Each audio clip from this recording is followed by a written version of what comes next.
What is up, guys? In today's video, we're going to be spectating random players in Fortnite Zero Build, going over what I think they do well, what they could do differently, and just the state of the game right now. As always, if you guys do enjoy this video, find it helpful, informative, or interesting, remember to give it a like, subscribe if you'd like to see more, and if you guys would like to use my code when getting anything from the shop, it is EvolveJake, just like my channel name is, and it is underneath the webcam at all times. So for this match, I guess we're going to be going Clawsy Lodge, just with this bus path. It was one of the places that I expect to have a good amount of players. Didn't really like going Cartman Land when I made a spectating video there. I feel like just the pacing of that POI kind of strange, and it seems like a lot of players came here, which is good. Try to find one to eliminate me, but I have the best drop, and I'm kind of like messing these people up. Like they're not trying to land right on me. Okay, will you eliminate me, sir?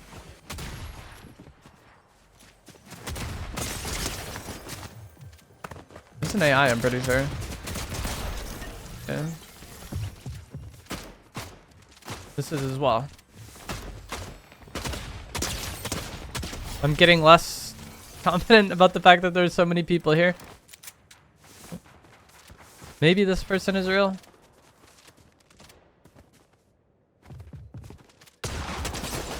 Thank you. We're gonna be on board with Donkey Kong. If I can spectate him, thank you, Fortnite. Doesn't have very much shield, but he has good weapons already. He has a pump and an AR, both blue. He has a sniper. Just needs to be getting full HP. There's somebody throwing grenades at him, but they may or may not be real. It seems like he's not very concerned with that. Got crash pads, that's good. We'll see if he takes them. Drops a Deadeye AR for the TAC AR, which I think is something that a lot of people would be surprised about. But with him running the sniper, I think it makes a lot of sense.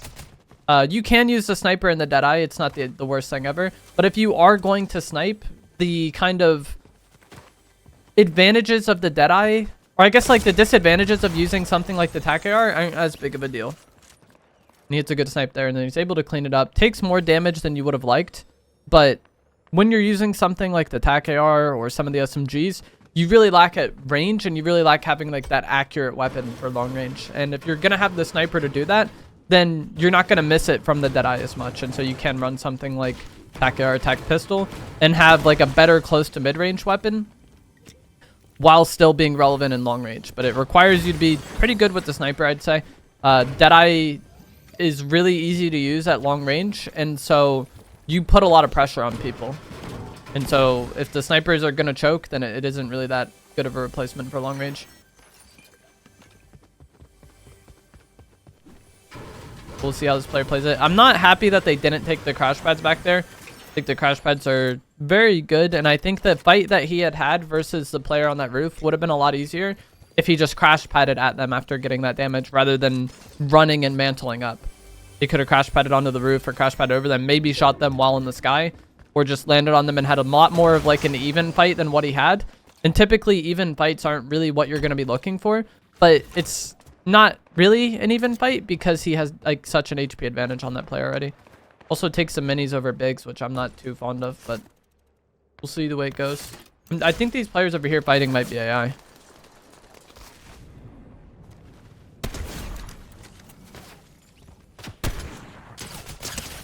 Yeah, they both are.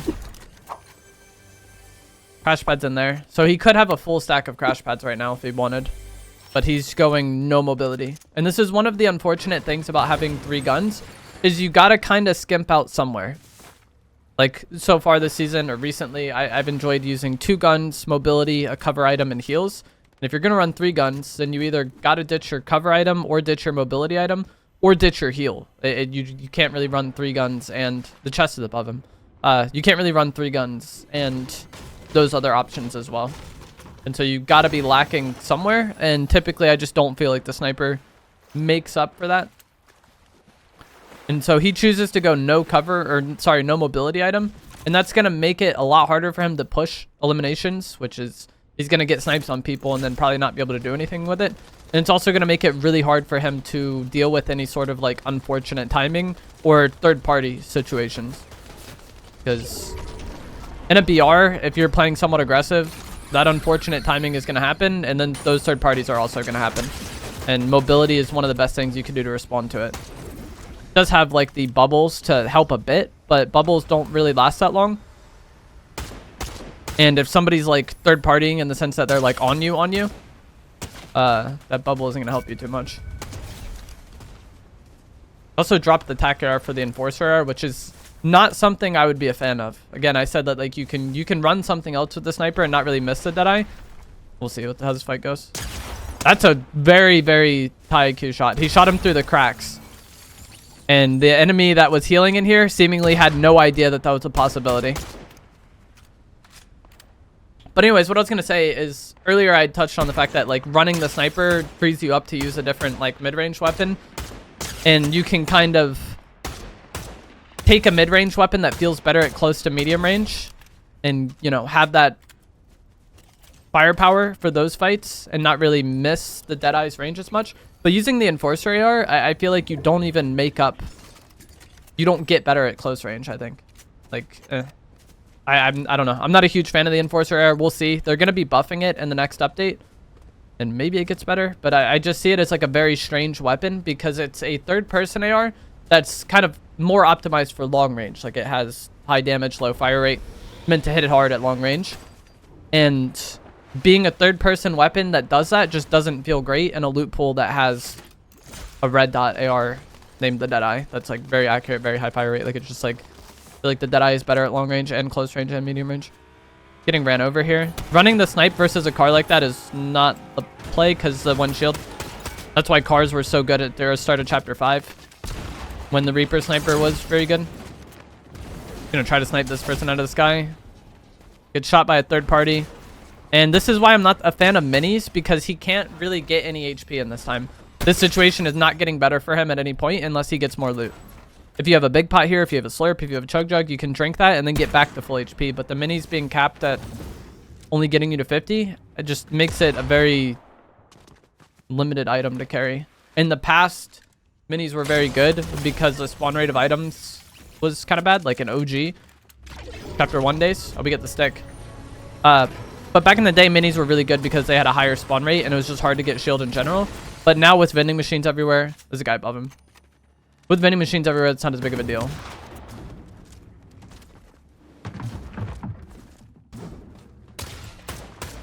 $15 damage there. Doesn't hit a snipe.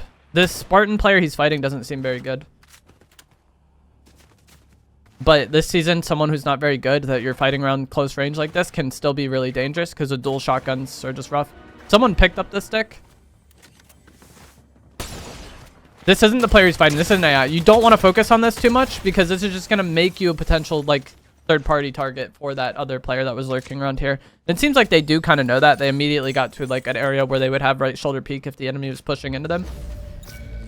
The thing is scanned. Did it mark the enemy? We don't see the scan on Spectator. Unfortunately, I think maybe wasted a crash pad there. Oh no. He's trying to get to right shoulder peek. He jumped too early though and that like delayed everything. But if he had gotten around that corner without taking a little more damage, then he maybe could have, you know, hit a hard pump shot to somewhat like chill this fight out.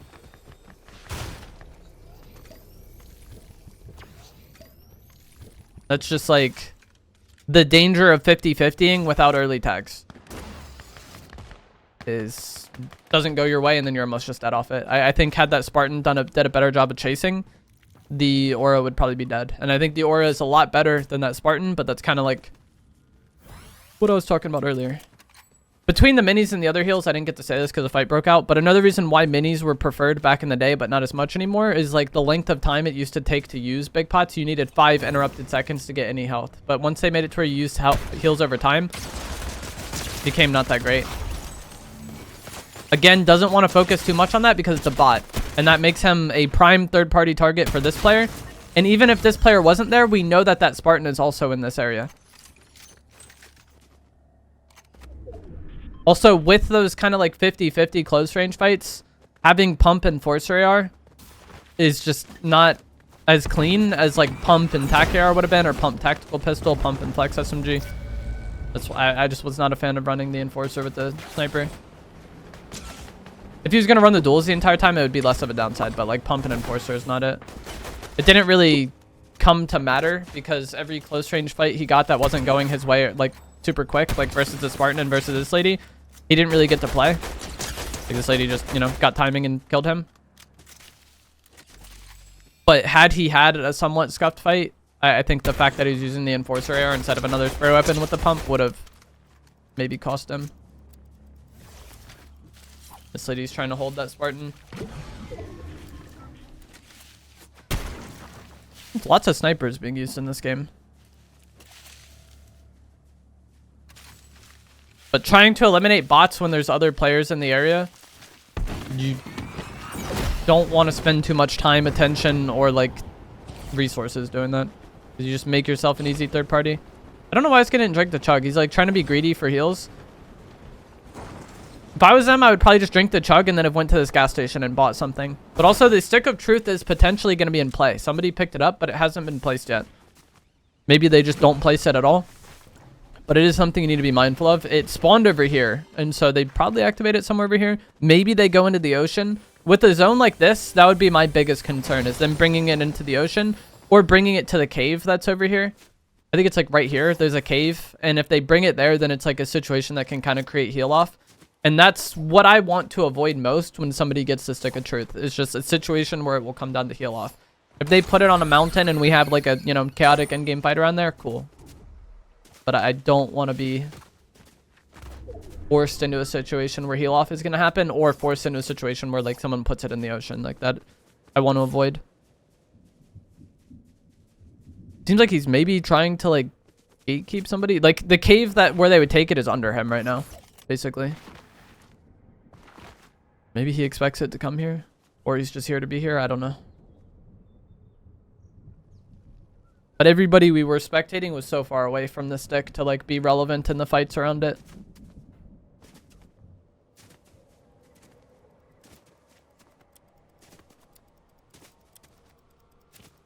There's still 6 opponents remaining. Which is also kind of good if someone does put the stick. Like, the lobby is pretty dead, so it's not really going to be the most, like, chaotic endgame of all time. Which is something that is nice. If you have the stick, waiting to place it can be something that benefits you. Like, if they placed it in this area, like, right now, then everybody's probably already, like, ran away from that area. And they're all going to be, like, fighting on this, like, section of zone. And the lobby's not very populated, so it's not like you have, like, 30 people jumping on your head. If it does spawn like really early in the game, it might be your best bet to just like kind of get it and then wait for the lobby to thin out a bit before placing it. I didn't know there's a Durburger at Bumpy Bay. I think that's what that is.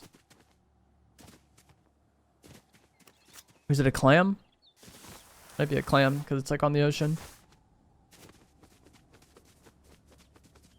There are vending machines here as well that he could get heals from, which would be better. He has 4,000 gold. This 50 chug is never going to get better than 50. Like, you can't replenish the chugs. So getting big pots or getting slurps out of that vending machine would be much better than what he currently has. But he's going to stick with the chug. I think it's a mistake. I like the chug, but once it's not full anymore, typically the better other heals are better. There's a player like crouched next to this car, I think. At least that's the way it looked. It was kind of hard to tell because he was like doing the flips. Yeah, they're right there. I don't know what their awareness is terrible. They still do way too much damage with the lightning gun there, surprisingly. We'll see what this other chug is. Hopefully it's full, because if it's another like really low one, he's going to be in a rough spot here. Okay, it's 100. He's at least going to be able to get to full health, but then he's going to be left with a chug with essentially like 60 in it. Or even less. I can't do math. It's a snipe there. That Spartan player was in front of him as well. I think she slid down the mountain. This is bad. He's dead. Oh no, it wasn't the Spartan. It's a frozen dummy. But either way, he's dead. Player down into this player's right. I don't even really know what happened there. He just like kind of stuck around too long after fighting the lightning gun user. Shot at this person and then somewhat got snuck up on. I guess he didn't see that the enemy was to his right. Like, I'd seen that like frozen blue dummy to his right. I thought it was the Spartan from earlier. And then making that fight happen, he just makes himself an easy third-party target. Which, like, those are some of the worst fights in the game this chapter. With how good the spammy shotguns are, is just like someone hopping on you with neither of you like having tags on each other. Just like full HP hopping on you. It's something that can be kind of random and go either way. But it's especially going to be bad when you have an enemy shooting at you as well. And that's why I was saying before about like having mobility. The crash pads aren't the greatest mobility, but it's like the only thing that is going to maybe get you out of that situation. Even bunkering there wouldn't have really helped him because the guy's in his face sovereign shotgunning. Sure, the guy sovereign shotgunning can bully you with the crash pad maybe, but bad situations like that, mobility is like probably the only thing that's going to save your life.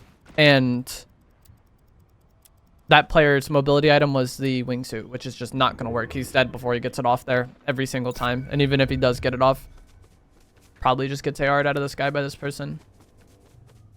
3 people remaining. One of them is in a car. I would want to be third partying this fight if I was this guy. Like, you don't jump on it and third party it, but you want to get shots here because if these 2 players fight, it's a 1v1 afterwards. And he's safe. The other person just sniped at them from like deep left. So he's got one guy here and then one guy like deep left, I think. He does have to go to zone though, which is another reason why third party in that fight would have been helpful. If it was like a messy fight where like they were both shot, don't shoot at this. This is a bad thing to shoot at because now the guy that's on this house knows you're here and they have an easy time holding you. Luckily, this guy wingsuits and that guy shoots at him. But if the person at the house chose to focus on the superhero skin here, they just can't play the game. They have no cover item. They have no real mobility and that's GG's. And that's why shooting there was really, really bad. He's in a terrible spot in zone. He knows an enemy is in the perfect position to hold him. He wants to do as little as he can to like draw attention to himself. And that's why like if he had been able to third party that fight, it would have been good. But it wasn't really like actually a fight that was third partyable. What he could have done is like wingsuited after that player wingsuited. Or like, I guess he shot before the player wingsuited. But best case scenario for him would be like that he can sneak into zone or wingsuit while the other players are somewhat distracted. But just shooting at an enemy when you're in one of the worst spots ever is not good. Because when it's a 1v1v1, anytime you fight, you're getting third partied. Anytime you shoot, you're getting third partied probably. And especially in the most set up spot like that, I think it was the worst thing he could do. But that is going to be it for this video. As always, if you guys did find this to be helpful, informative, or interesting, remember to give it a like, subscribe if you'd like to see more, and I'll see you guys in the next one. Thanks for watching.